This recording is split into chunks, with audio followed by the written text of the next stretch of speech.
This is Josh Hart, 4 seconds out. Delighted to be here with Nisse Sauerland in Manchester. Nisse, huge fight signed, huge fight announced.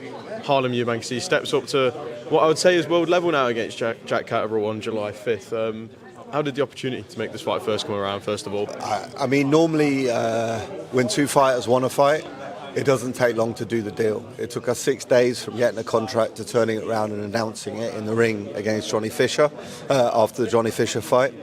Harlem has wanted Jack Catterall for a while, and you know it fits. We had July booked for Brighton for him to fight someone, you know, around the McKenna, sort of maybe a step up. But we're like, actually, he's ready now. Let's go for it. Yeah, let's see how far he can go. Were you surprised to see the Catterall team agree to this fight, especially with the level they've been at, and the loss to Arnold Barboza back in February being such a thin defeat? They're still at that world level, and world title opportunities I'm sure would have been around soon enough. Are you surprised to see them take this fight?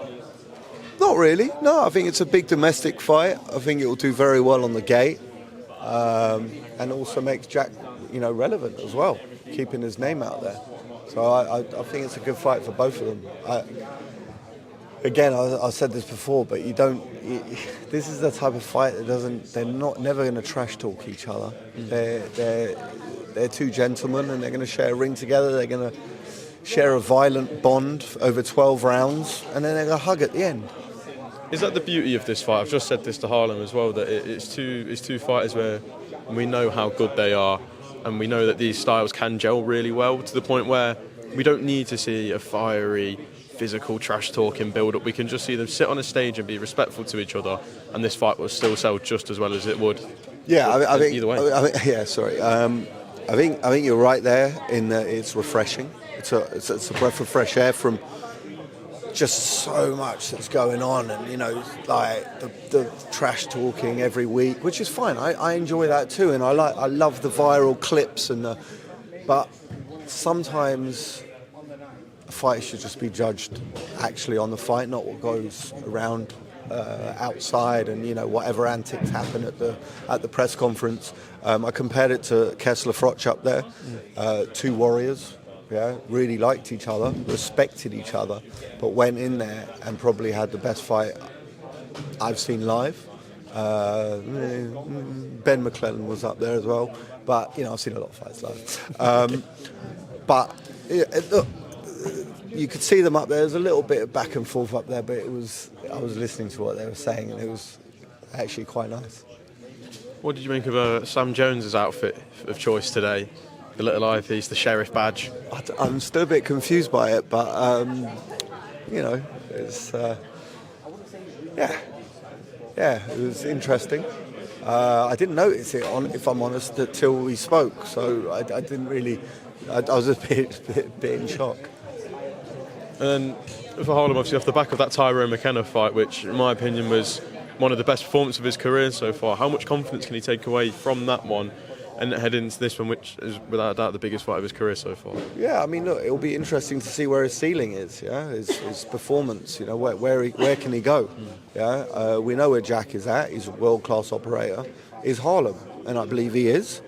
I believe you're going to see a very good fight. I don't think either guy's going to get stopped because they're tough bastards. They're warriors.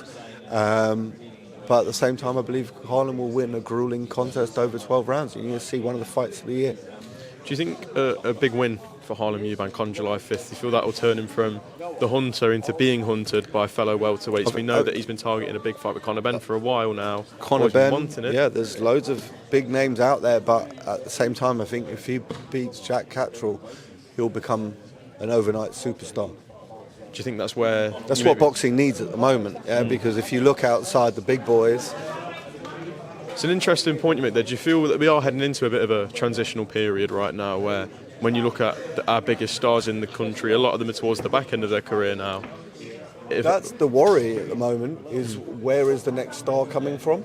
Yeah, okay, you had Eubank, Conor Benn. Eubank is 35 or 36. Conor Benn obviously could be the one who, you know, makes that pop to Anthony Joshua. It's sort of level, Tyson Fury sort of level. But outside of that, it's just hard to see. You know, you got Dalton Smith, who's a very good fighter. Adam Azine, You know, we got Josh Kelly, who's definitely up there. But it'll be interesting to see who sort of becomes the biggest name in the sport next after, you know, AJ Fury retire. And you feel that Harlem Eubank, a win on July 5th, it could put him right up there? 100%. 100%. Do you feel maybe, obviously, again, Harlem all goes well on July 5th, a fight with Conor Benn at 147 could make a lot of sense to happen next? Harlem seems to dismiss that he doesn't like him. I know Harlem dismissed the idea and said Harlem likes most people, but he doesn't like Conor.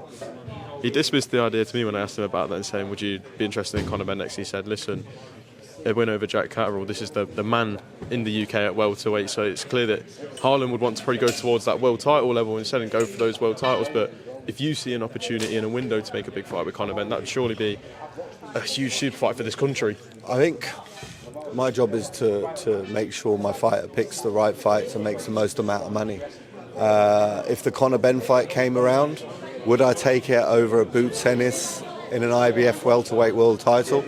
Yeah, I would, because it's a bigger money fight, and Boots Ennis is probably one of the best fighters I've seen.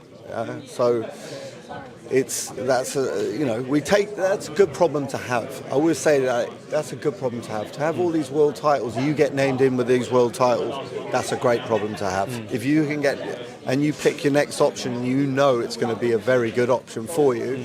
That's the best option to have. And if you can beat him on July 5th, if you can beat Jack Catterall, then we'll be there. So you're saying you take Conor Benn over the Ennis fight? I would, yeah. Fair enough. But I'm not Harlem. Yeah? I'm not Harlem. I'm interested in making him most amount of money. Yeah.